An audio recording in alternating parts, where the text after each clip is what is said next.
welcome back to another episode of the Crypto Serpent, and I've got some really good XRP news to bring you to today.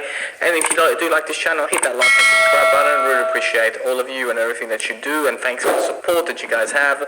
Let's get right into it. There's some big news to come out. So Ripple is specifically described as a reason Visa bought Earthport, and basically what they mention, there's some big news to come out. So Ripple is specifically described as a reason Visa bought Earthport, and basically what they mention in this particular document is that the announcement of Visa of the acquisition of the US $320 million UK-based Earthport is to unleash the power of Visa and take it beyond the card and work with Ripple in creating an alternative to SWIFT payments. Now, you guys know that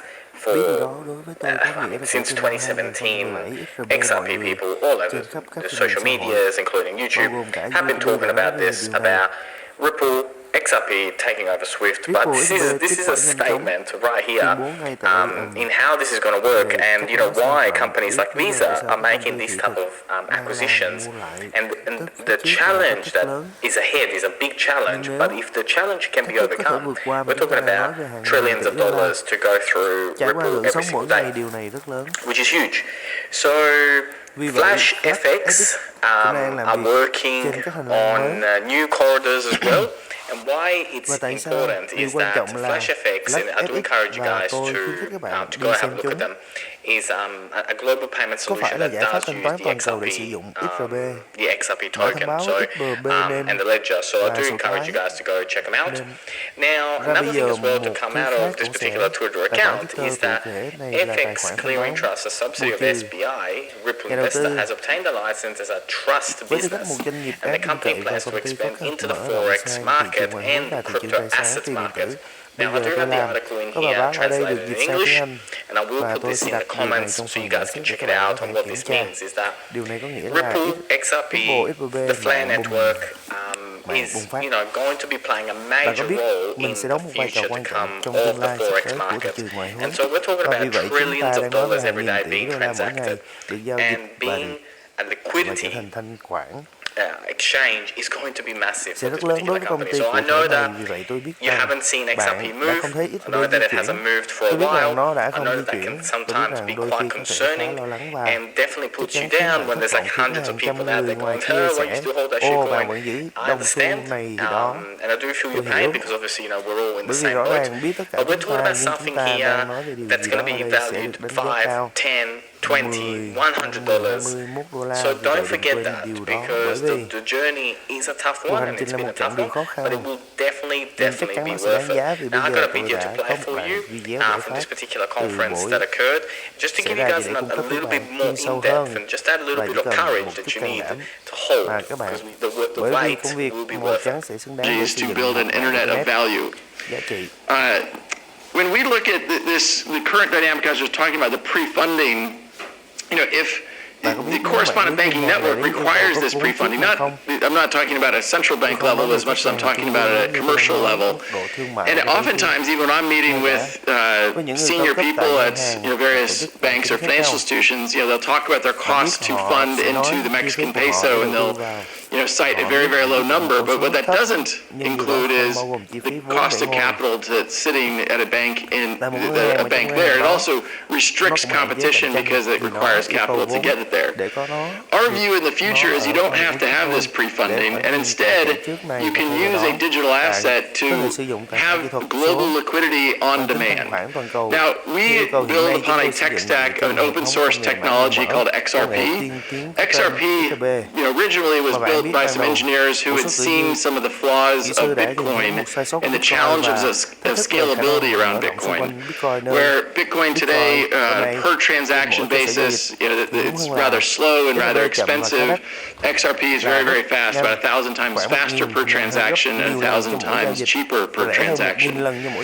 The other dynamic, of course, of correspondent banking is some of the more quote-unquote exotic currencies, exotic corridors have been left, kind of stand on their own. And the liquidity in digital assets could be applied to actually make that much more democratized and level playing field.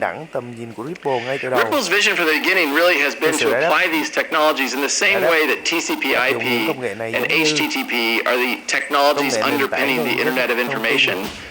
These blockchain technologies will be the underpinnings of the Internet of Value, where we have connected devices, we have connected information that will allow payments to flow. And as Norman was describing, if you're a large corporation moving $100 million, that's one thing. If you're a freelancer working in the Philippines doing design work for a company in London, and you want to get paid $30 or 30 pesos, Philippine pesos, that's not a transaction that can easily be enabled. And in fact, for the companies that enable that, they require the freelancer to set up an account, and they don't actually pay it out until there's roughly 1,000 USD sitting in that account, and then they would pay it out.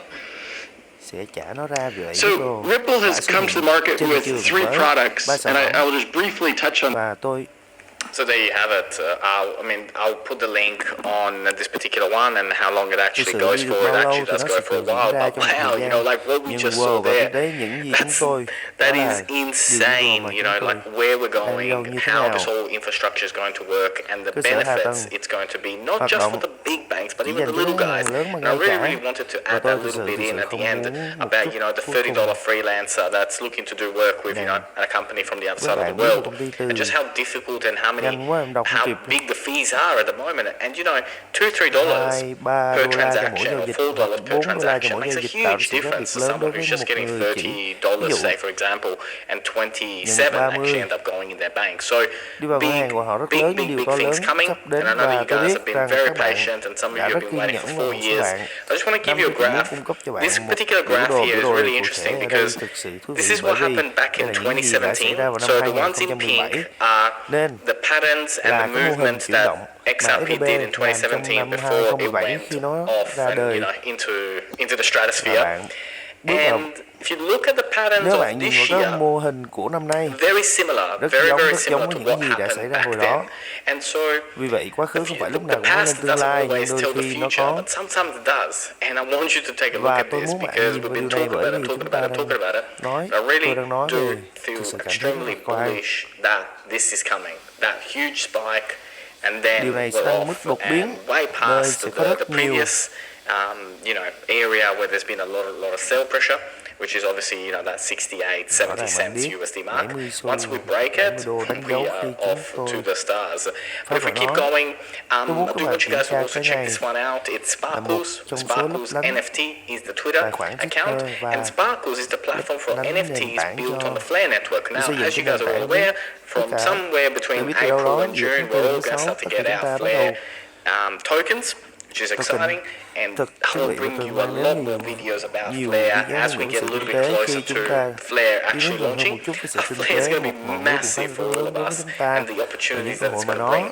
Forbes actually came out with an article yesterday saying the SEC stumbles in the Ripple case, lost in the maze of its own making.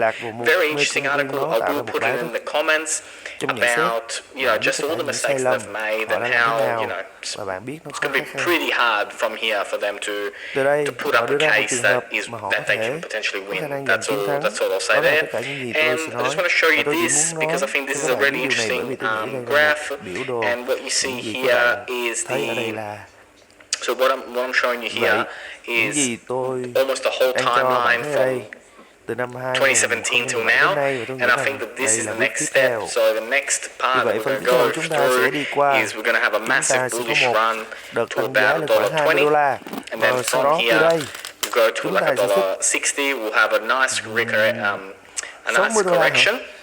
and then we're off, and then we'll be hitting $4. So that's, for me, the plan has not changed. This is where I think we're heading. And again, if you do like these videos, please hit that like and subscribe button. I really appreciate all of you. Thank you so much. I know this one was a little bit longer than usual, but well worth it. Hang in there, my XRP.